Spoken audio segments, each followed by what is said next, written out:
I'm going to come to one thing that I've seen many times. You go to temples, you are very spiritual. It's quite clear that it's not the ritual itself. You're totally committed to Hinduism. How do you feel about these attacks on Sanatan Dharma and it being called all kinds of names? It's disgusting. It's disgusting. Something that is the foundation of our existence. Faith in India cannot be separated from our existence. It is an integral part of our DNA. That faith has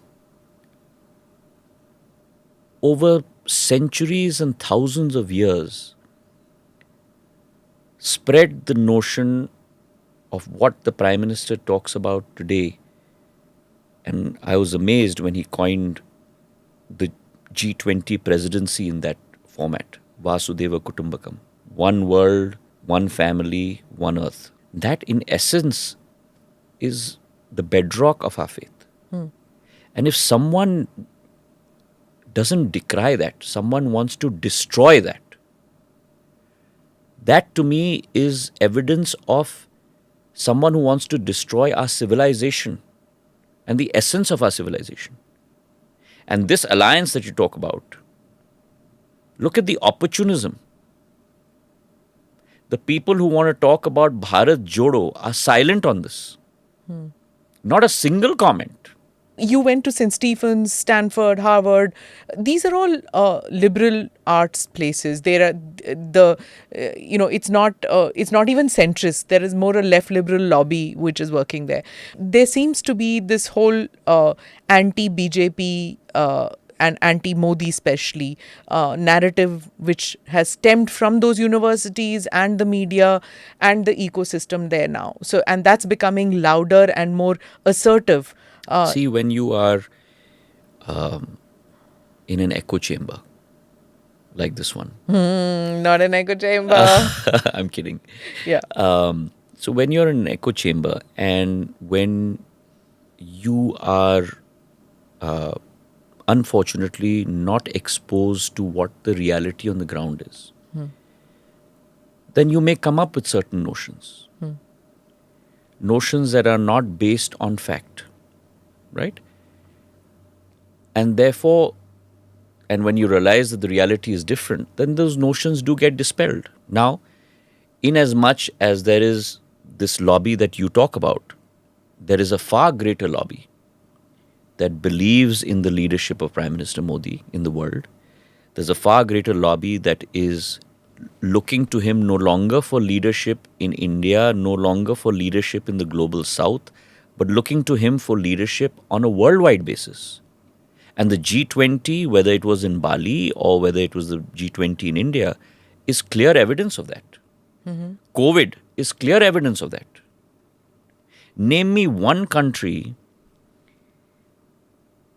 that was never on the technology curve, that has, in a time of human calamity, produced 2 vaccines. And not only produced 2 vaccines, but with a 140 crore population, looked at not only inoculating its own population, but through Vaccine Maitri, inoculating people in 100 countries across the world. Everyone was raising their walls. And again, rightfully so. I'm not grudging any country for doing so. Sure. Right? And you had an India that lowered all her walls and in fact, in a time of need, also reached out to the world. Now, why did that happen? Leadership of PM Modi. Operation Ganga. 25,000 of our students in Ukraine, we sent our planes out. 90 sorties were carried out by our civil aircraft. Almost about 60 sorties by the IAF. We did not bring back only Indian citizens. Yeah, Bangladesh and we brought Nepal, back citizens from across the world. Afghanistan, yes. Across the world. Yeah.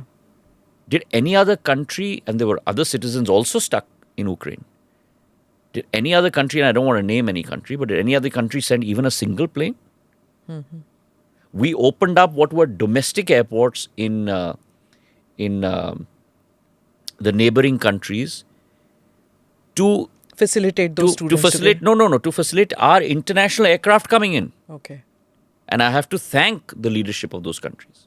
And that has only been possible due to PM Modi. Right? So, today the world is also looking towards him and through him to India. Never ever before has the world occupied the center stage of international politics plus business. It is no longer a China plus one strategy. It is now an India strategy.